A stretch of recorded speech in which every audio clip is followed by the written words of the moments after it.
Hey everyone, what's going on? It's If You Have to Pick Three. It's Matt. And it's Zach. I get a top three list. Zach gets a top three list. We put together a final top three list. And you click the picture on this one. I'm kind of surprised that this is the first time we've talked about this. I mean, we've talked about all sorts of different albums, but we never really go into underappreciated albums. Well, I would almost argue that this might be the ultimate hybrid episode of, I mean, right now it's a If You Have to Pick Three episode, but this very much am I missing something kind of element to it here as well, because there's always going to be those albums fans will go, why the heck wasn't that bigger? Why do I feel like I'm the only one who knows this album? Maybe there's some albums that over time have gained a cult-like following, or decades later they finally got due justice for all the credit that they really deserve. But there's definitely those albums where, like, man, when this was released, this should have been the biggest album in the world. What in the world happened? Why wasn't this bigger? And of course, there might be various reasons, but you can always pinpoint like that album that you're like, man, why am I the only one who actually remembers how great this album is? When we decided to do underappreciated albums, we also looked into what decade, dare we say, has probably the most underappreciated albums. And I mean, who doesn't love the 90s, first of all? And second, if that decade, we've talked about the 90s actually a considerable amount over the years. We've talked about, the best music videos of the 90s. We've talked about the best albums that came out in 1994 and 1995. Oh, and best album 1990. You can argue that our grunge episode, where we determine the best grunge albums, that's basically a 90s episode too. But in my opinion, Matt, what made the 90s so unique when it comes to music is that you saw a lot of artists take a lot of chances that maybe they otherwise couldn't have before or after the 90s for various reasons. Maybe because the labels were putting up a lot more money to support these weird acts, or that some of these artists were like, you know what? I've been around long enough. It's time for me to really shake things up. And there's some instances where it paid off and some where they kind of stumbled. I would say that the 90s, you could get away with a lot more because a lot more was becoming popular. It wasn't just the domination of pop. Like, you had alternative rock and grunge that were popular, and hip hop was becoming a lot more mainstream. And you really couldn't go wrong with music in the 90s because it was just all kind of there, and it was all just out there. Without going down the rabbit hole of, MTV used to play music, but I feel like in the 90s was pinnacle MTV in that it was, if you were in a certain age group, it had everything for you. There was a program dedicated to the type of hard rock you liked. There was a type of program dedicated to the type of pop you liked, dedicated to the type of hip hop you liked. It was almost the happy medium between overly controlled radio of the pre-90s to the what we have, dare I say, the fiasco or just the outlaw lands of the internet where anything can be found. And I think that kind of helped too, is that like you can be exposed to so much more artists without maybe being overwhelmed.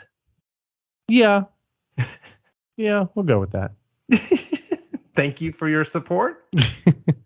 So in this episode, we decided let's determine the three most underrated albums of the 90s. The albums that in hindsight make us go, man, why wasn't this bigger? Why didn't this propel that band into bigger heights or take them in a different direction? With that said, before we even go any further, a special shout out to Lucky 13 Beard Co. If you've ever wanted to try a beard balm or an oil because your beard just kind of feels rough and a little bit tired, well, I advise that you give the guys over at Lucky 13 a try. They have some of the best smelling and best feeling beard balms and oils on the market today. And we just so happen to have our own with the guys. It is called the Lemmy. If you're into rock and roll at all, it is a tribute to Lemmy from Motorhead. Bourbon, tobacco, cola, leather. It smells absolutely incredible. And we're giving you a chance to get 10% off of anything. Maybe the Lemmy isn't your thing. That's okay. Go try something else that they have. I guarantee you're going to like what you find. You're going to use the code EFP10 at checkout. 10% off of your entire order. Lucky13, the number, beardco.com. And if you want to support us a little bit more, just show people how much you really love our podcast, maybe consider buying a t-shirt, a hat, a hoodie, a coffee mug of us. Epic Footnote merch. That's right. Go to our Linktree page, which you can find on any of our social media channels. You'll find a link to our merch website and, help spread the word about how your two favorite music nerds love to talk about underappreciated albums of the 90s. So with that said, Matt, I'm going to be a gentleman. I'm going to let you share your three first. Okay, I can finally go first on an episode. Awesome. Hold on now. For the record, I want it known for the record that while, yes, I usually take over the first round in the 2 minutes to review episodes, I dare I say most, if not all the time, let you go first in the pick threes. Well, fine. So, I say I'm a gentleman, but I'm just being courteous. All right. Well, how do I want to tackle this one? That's a great way to start it. Well, because how do I start this one? Because, there's two on here that I think are very controversial. And then there's one that's like, all right, I think this is pretty legitimate. So I guess let's just rip the Band-Aid off and we're going to go number one. We're going to throw fuel on the fire, Metallica and Reload. Reload, not load. Okay. This is a little bit different than I think what we pitched the episode as, because this was technical. Hold on. It's technically a really good selling album because it's Metallica, their name at this juncture. But if you talk to anybody who loves Metallica or loves metal music, they're going to look at both Load and Reload and go, this is hot garbage. And it's pretty much written off as some of Metallica's worst material that they've ever put out, excluding Saint Anger and Lulu in those albums. But at the time, this was like Metallica on the downslide in people's opinion. And despite all of the hate that this album got, I find myself kind of looking at this like, well, almost like in the Am I Missing Something light of, why is this such a bad album? I actually really kind of like Reload. Songs on the album like Fuel and The Memory Remains and Devil's Dance and The Unforgiven 2 and Better Than You, and like I'm naming like the first 6 tracks of this album and they're all just really good. And I remember putting this on and really enjoying it when it came out. Maybe the metal guy in me wasn't fully formed yet and I didn't have my expectations jaded by what everybody in the metal community says Metallica should have been or was supposed to be, because I was only, I think, 97. I was like 13, 14, something like that. You're asking me to do math? I was trying to do math. But yeah, I was like 13, 14 years old and I'm thinking like, this is actually really good. And if you go into it with the attitude that it's Metallica doing more of a straight on rock album with their Metallica edge to it, I think it comes off as really good. But that's just me. And I think that in the rock and metal community, I think this album really is truly underrated for what it is. So I have some thoughts on that pick, not in as negative of a way as you think it might, but we'll discuss that after we both share a full list. So continue on. Okay. So the second one I'm going to go into is a little bit less of a hot take and more of, I think that this album is underrated because you didn't know what it was. And this one is not anywhere in the rock spectrum. This is actually in the house and trance music sector. This is Robert Miles' album Dreamland. So you might know the song Children. And if you don't know the song Children, go look it up on Spotify or Apple Music or wherever you get your music from. And you'll be like, oh yeah, I know that song. Okay, and that's it. That is the biggest hit that Robert Miles ever had before he passed away. And if you are on Spotify and you happen to look up Robert Miles, you'll see that they did like in remembrance of type album, and they redid the cover of this album. And it's very influential because the beat is starting to come back around into all other sorts of music, and people are doing remixes of it, and it's kind of coming back in 2023 and 2022. But the album itself is a really good album. I base a lot of what I listen to in the dance and techno and type of trance space based on this album, because it is such a great, and I'm going to use the kids' words here, a great vibe about the album all the way through. And there are so many really good songs on here. Like Fable is another one. It's just such a pleasant song to listen to. I remember putting the album in and hearing it, and I'm like, wow, okay, so there is more than just the children's song. 1 and 1 is another really great song. Princess of Light, In the Dawn. Just listen to this entire album if you haven't. And looking at it on Spotify, like, it doesn't have that many listens compared to what you think it should have. It came out in 96.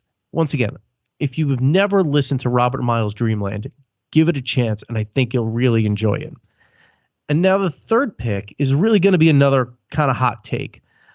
I know that everybody knows who the Gin Blossoms are, and everybody knows them for Hey Jealousy and maybe, Follow You Down. But their entire album of New Miserable Experience really is something to kind of question. Why wasn't this album bigger than what it was? And I say bigger in the meaning that there weren't that many hits off of it outside of the couple that we all know, like Hey Jealousy and Found Out About You, and that's really it. Maybe Until I Fall Away, maybe was that like third hit that you weren't quite sure if it was going to hit the radio and stay around. But the entire album is really a great encapsulation of what the 90s, in my opinion, was all about. It was all about catchy pop rock and very deep songwriting. Like Allison Road is such a great song. If you haven't given this album a try outside of the couple of songs that everybody knows, it's got its grungy moments, it's got its pop rocky moments, it's got its ballady moments, it's got a little bit of everything, and it's a feel good album. And I really thought that this album would have been better received than what it was. Like, looking at some of the ratings from back in the day, it's like it's a C+ album. It's a 2-star out of 4, 2 out of 4 stars, or a 3.5 out of 5. Like, I'm really questioning why this album wasn't bigger than what it was. Because I remember when the Gin Blossoms came out, everybody was big on Hey Jealousy, and you kind of thought that the Gin Blossoms were going to be like the next big thing. They just became another one of those 90s nostalgia acts, and that's really all that the Gin Blossoms ever kind of amounted to, and it's kind of sad. But New Miserable Experience is my number 3 underrated album. So to round out my list, it's Metallica's Reload, Robert Miles' Dreamland, and the Gin Blossoms' New Miserable Experience. All right. So let me share my 3 before we kind of delve into determining a final 3. And also, like I said, I had some thoughts on that Reload pick. Stay tuned for that. More hot takes.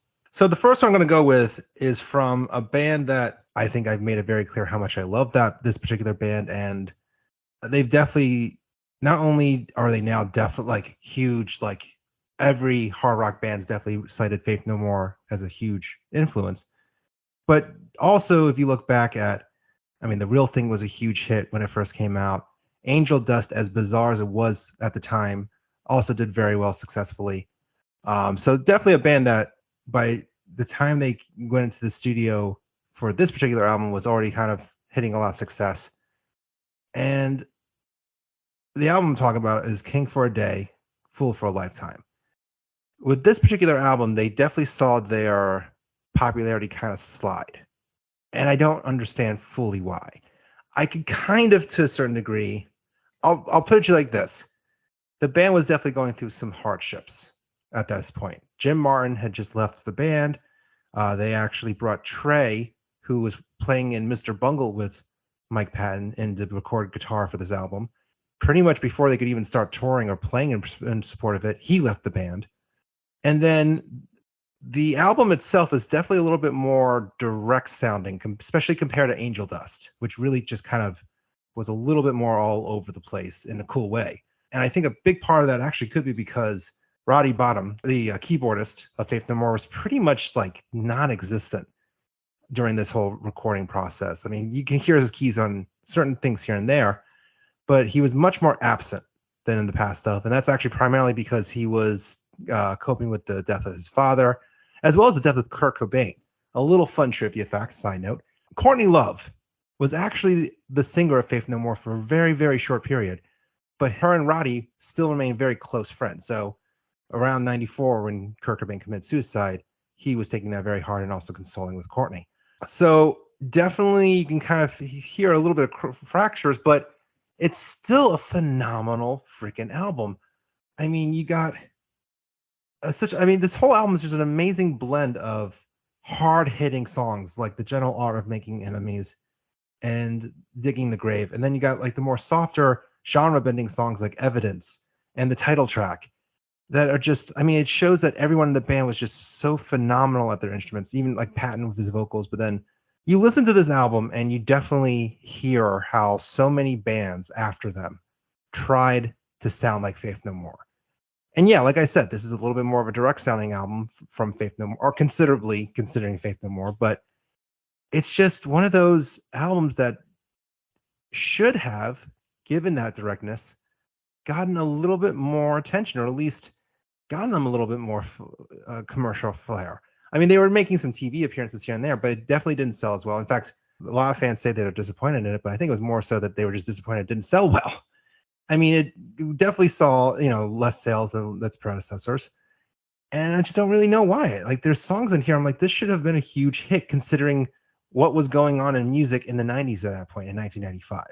It should have skyrocketed them even further. It should have done the exact opposite of them leading towards basically breaking up after their final album of the year, or at least final album before they broke up.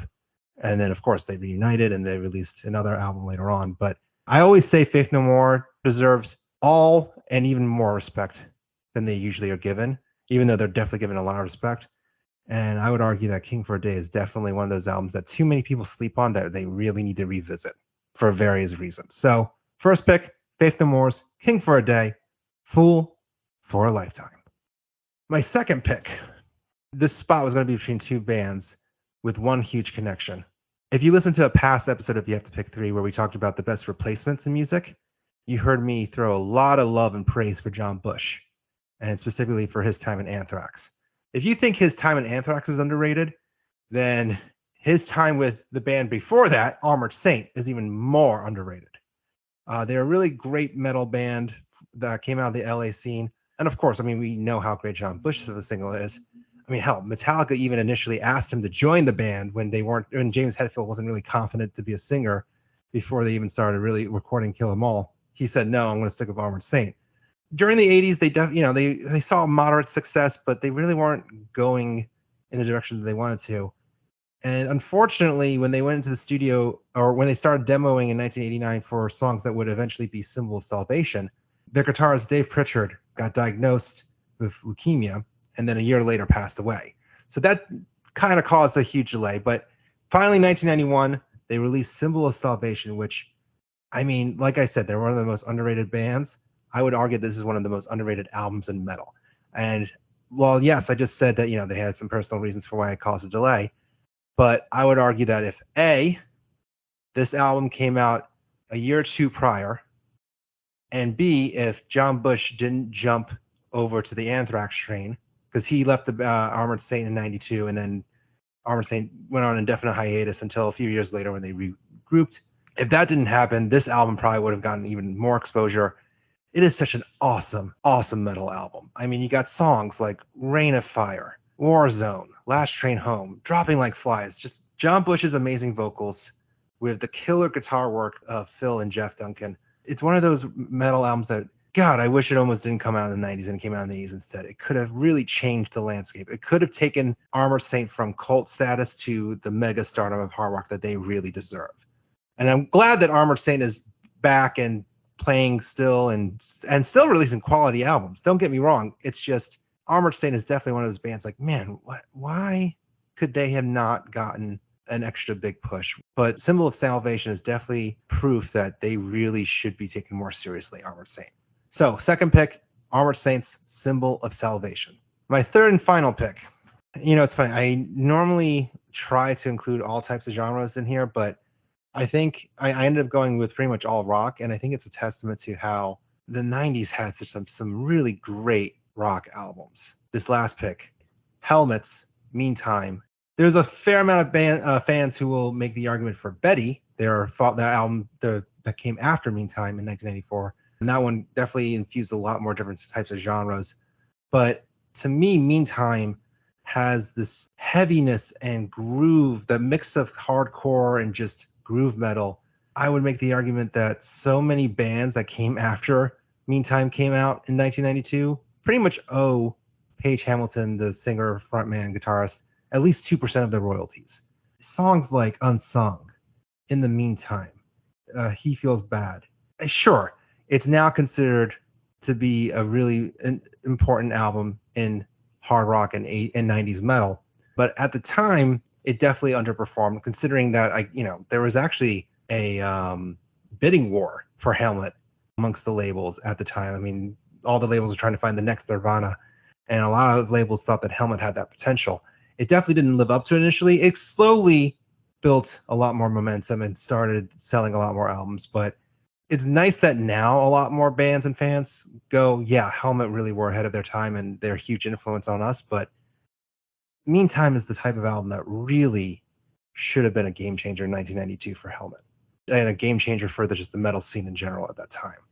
It's one of those albums that when you listen to it, you go, oh, I now understand. Kind of similar to Faith No More. It's like, oh, I now understand what some of my more current favorite bands, where their influences came from.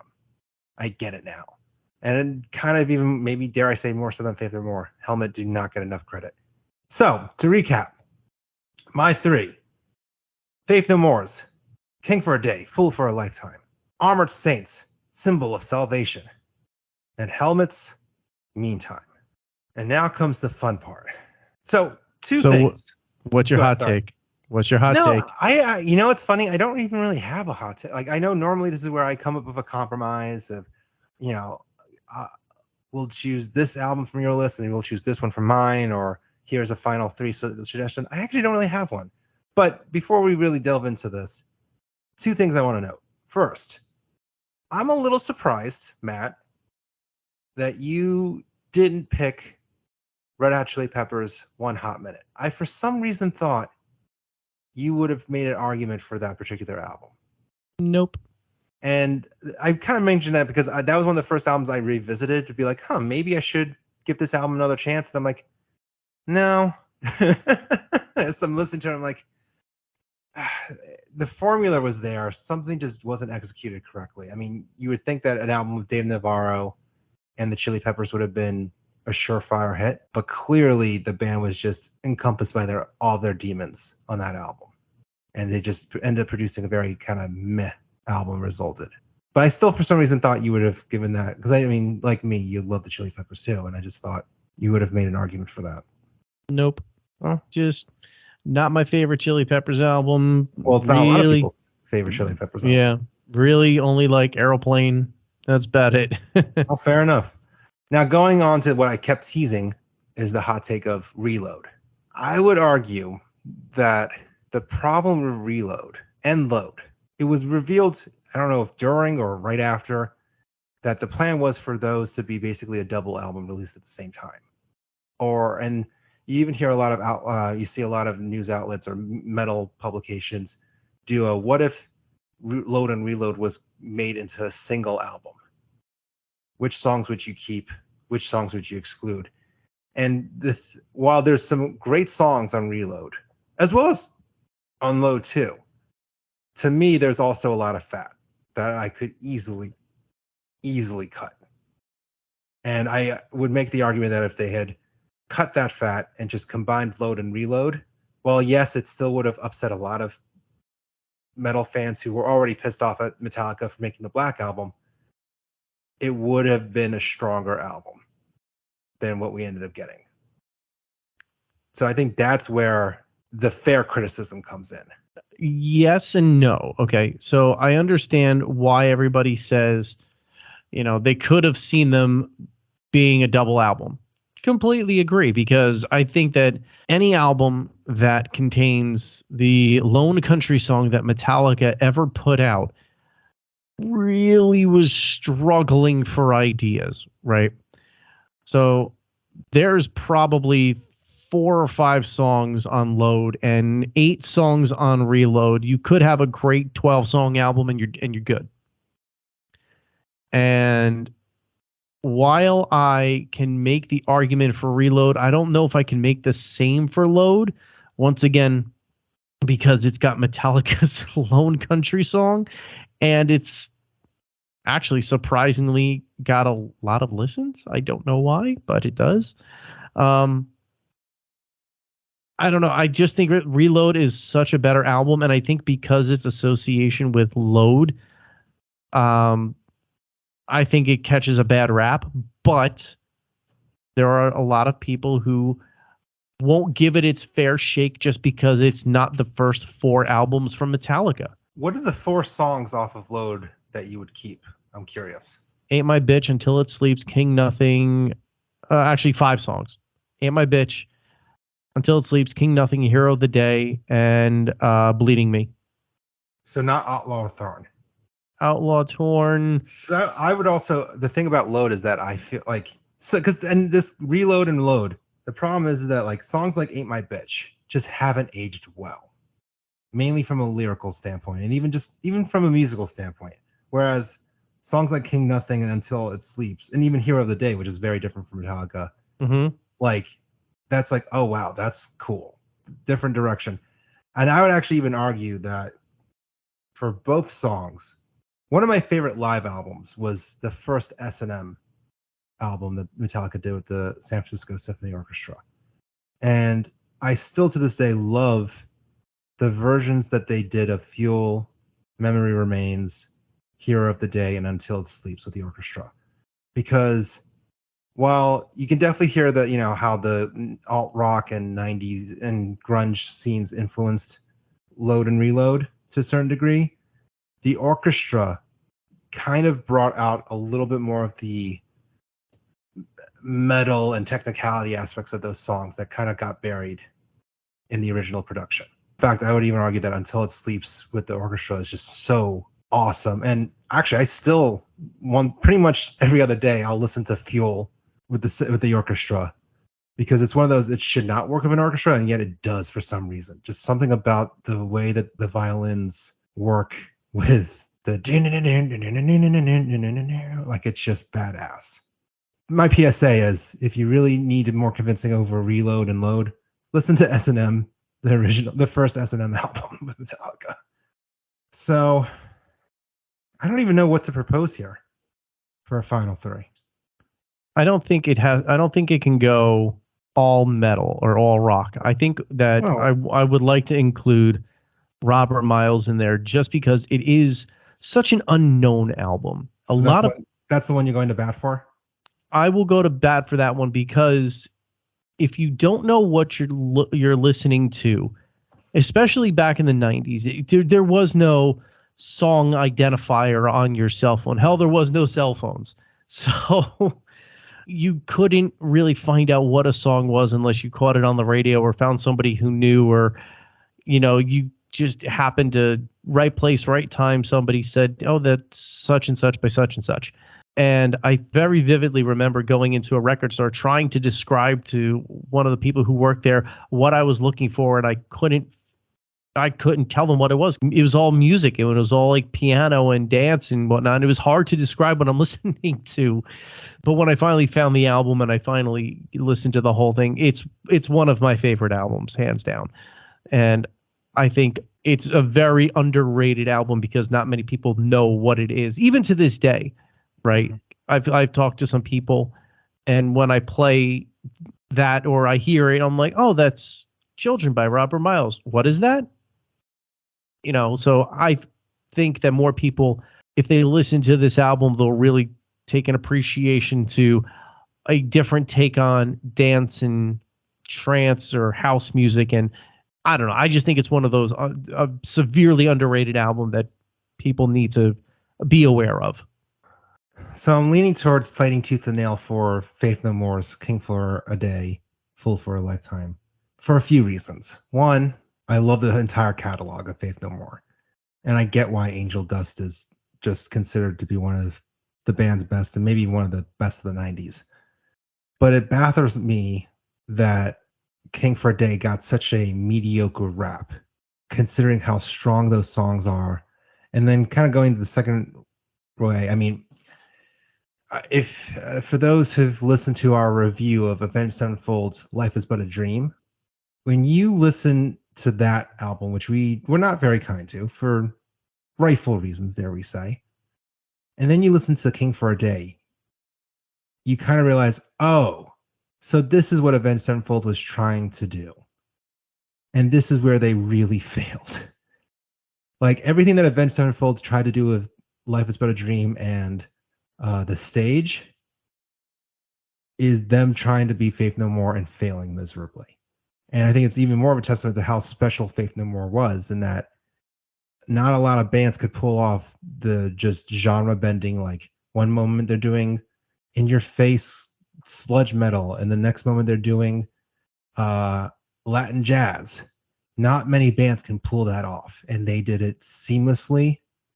And as much as people try to write off King for a Day, it deserves an listen. And I don't know if it's an album that would have been huge today if it came out, but it's definitely an album. I'm just like, it had all the right ingredients for the 90s. Why wasn't this bigger? So, yeah, I'm going to fight for King for a Day, Fool for a Lifetime. So, can we confirm that will be one of the final picks if I give you? Sure. We can do that. Robert Miles. Now it's the other four. All right, so here's where I'm being stubborn. Mm-hmm. With all the talk we did about Metallica's Reload and Load, I get why it maybe should be that album, but I think in the end of the day, it's Metallica. It is Metallica. And that album was successful. All the other albums, like even Gin Blossoms, I'll give that the credit of it eventually became a big hit. It took like over a year for Hey Jealousy to actually get noticed. And even then, like the next album that should have been a sure thing hit because of Hey Jealousy didn't become big. I mean, Metallica still sold millions of albums with Reload. And because it's like chocolate, right? Like if you say a new type of chocolate is going to go on sale, it's going to sell. That's actually not entirely true either, because you could make an argument that Load actually did a good chunk of damage to the point that Fuel, that particular song, actually regained a lot more interest in that. Not interest, but like it kind of gained a lot more favor back from some of the metal fans that they had won over with the Black Album. Like that album actually had hits. Reload. Not that, again, like I got Hate Jealousy with Gin Blossoms, but like Reload, while maybe not as critically loved as the other albums on Metallica, in Metallica's catalog, Reload was still a commercial hit. And even a hit with fans, because I would even argue that maybe it's because fans realized how lucky they had it once Saint Anger came out. Maybe, hindsight's 2020, but like, I think there's still a good chunk of fans who go like, no, I like Reload and Load. And even just like, I'd even make the argument that Reload, more so than even Black Album, was a great gateway album, like for new young fans to discover Metallica for the first time and then go deep into the band's catalog.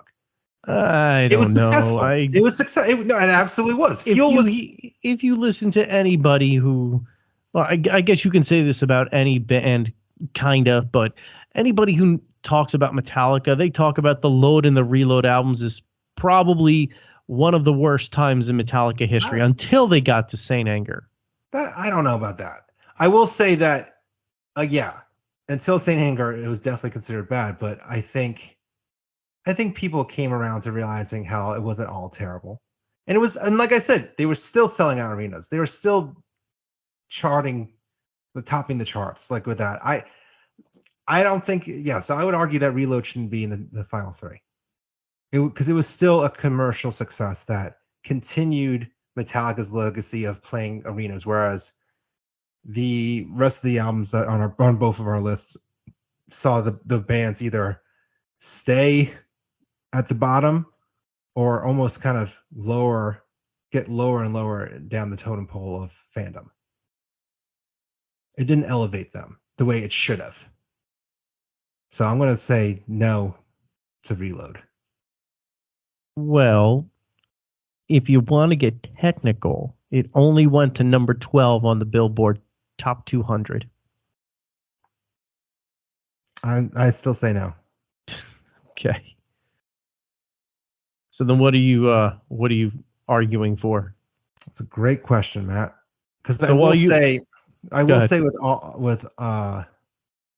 Armored Saint, as great of an album as that is, my argument for I made the comment that if that album had come out a year or two before, it probably would have been bigger.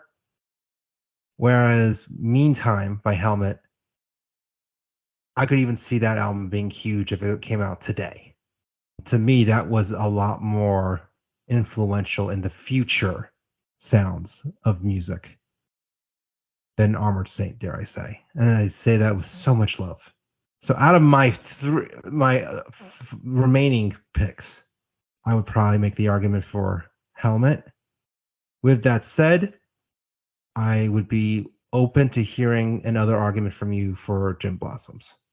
When you think of the 90s and you think of what was out and around, you would think that this album would have been a bigger hit. I mean, they were all over radio, a very easily accessible sound. There was nothing really controversial about the music. It was just a great sound for the 90s. And I think had it not been for the success of every other piece of music that was coming out in the 90s, this would have been bigger because it was so, and I hate to say it this way, because it was so 90s sounding, it could have been a couple of bands and you sometimes really couldn't figure out who was who. I think that's the only reason why this album flew so far under the radar, outside of Hey Jealousy and Found Out About You. It's funny. You had me for a hot second, but then you mentioned about how it could have easily been mistaken for any other 90s band. Well, think about it this way. I don't know if you remember, but there was controversy between God, I hope I get this right, Della Mitri and Sister Hazel on the song Roll to You, because I think everybody kept saying it was Sister Hazel who did the song, and they had to come out and do a public announcement. No, this isn't our song. It's another band's song.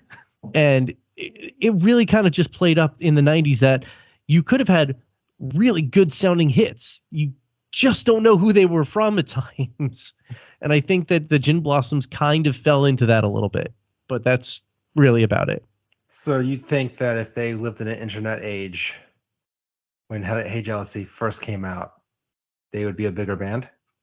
I think if they came out later in the 90s, it probably would have been better. But this was early mid 90s. I think this is 93, 92. Okay, so it was early 90s. It was 92. And it just, I don't know, it just had that 90s-ish sound that could have been a bunch of other people. And I think that's why this flew so far under the radar. At least the rest of the album outside of the singles.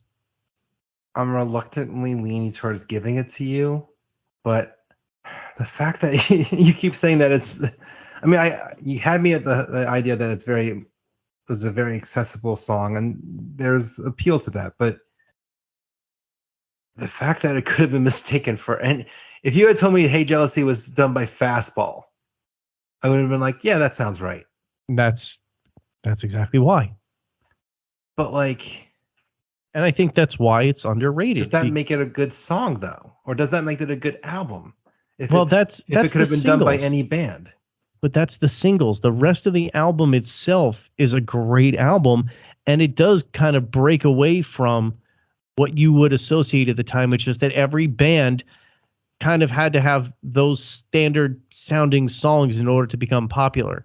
Okay, so then to clarify, you're not saying that the album could have been No, mistaken. the song. You're saying the singles. You're saying that this is more of an instance of an entire album getting overshadowed by a single song. Yes, we'll go about it that way. I can live with that argument, and I'll give you Gin Blossoms. Well, alrighty. It sounds like we got a top 3. Go ahead, name the top 3. Remind all of us what we just finally agreed on. All right, so our top 3 list of the most underrated albums of the 90s includes Robert Miles' Dreamland, the Gin Blossoms' New Miserable Experience, and Faith No More's King for a Day, Fool for a Lifetime. If that doesn't scream 90s, I don't know what else could. Bop, ba doo ba da ba doo bop. And actually, there was a re-release of that in 2023, and I'm not gonna lie, I kind of liked it. You know what? Hold on. Let's talk about this for a hot minute. You can make an argument for Hanson being in. I don't want to say that album in particular, but they're a pretty underrated band. And you talk about a single kind of overshadowing a band's catalog. Oh, here's a hot take. Bop made everyone forget how talented that young little group actually was. And they're a great example of how a single song can sometimes be a single huge hit can actually sometimes be a bad thing for a band's legacy. If you want to hear the reimagining, look for Bop 2.0 featuring Busted. I don't just know. Say, What's just saying. Busted? Yeah. What is Busted? I don't know. I think it's a band or a producer, but it's listed as Hanson, Busted. But let's give Hanson some flowers here. Like, they actually, for 3 kids, because they were kids, even the weird older looking guitarist, they were kids when Mbop came out. And they just kind of got swept under that whole sense. And that's just an example of like a song just being overplayed to death. But let's also not forget that that's actually a pretty damn good song too. Oh yeah. Could we maybe make that argument that maybe Hanson is the most underappreciated band in the 90s? And now you're pushing it. Yeah? Am I though? Yes, you are. Am I? What say you, dear listeners? Am I pushing it by naming Hanson the most underappreciated band in the 90s? And also, what do you think of our choices for the most underappreciated albums of the 90s? Are our picks right on? Do you think the albums that we named, no, they don't deserve to be bigger than they actually are? Or are we right? Yeah, it's a criminal injustice that they weren't huge, bigger hits when they first came out. Let us know on Facebook, Twitter, Instagram, TikTok, at Epic Footnote. And also subscribe to our YouTube channel to hear more episodes like this, including a ton of other 90s inspired episodes. Yeah, can you tell that we're kids from the 90s? Sorry, hot giveaway. And once again, massive thank you to Lucky 13 Beard Co. for always making us look like cool 90s bearded guys. And don't forget, we're giving you 10% off of your entire order using the code EFP10 at checkout. All the great smelling and great feeling beard bombs and oils you will ever need. Lucky 13, the number beardco.com. Anything you put in your cart, use the code EFP10 at checkout, and you're going to get 10% off your entire order. Lucky 13, the number beardco.com. And remember, go to the Linktree website that you can find on any of our social media bios. Go to the merch page that you can find on our Linktree. Go ahead, buy a t-shirt, buy a coffee mug, buy a hat that has Epic Footnotes logo on it. It supports us so we can produce more episodes like this, but it also just lets your friends know that you're fans of a pretty, dare I say, maybe I'm a little biased, cool music podcast. Thanks so much for listening, and we hope you join us for another episode real soon. And Bop, we're gone.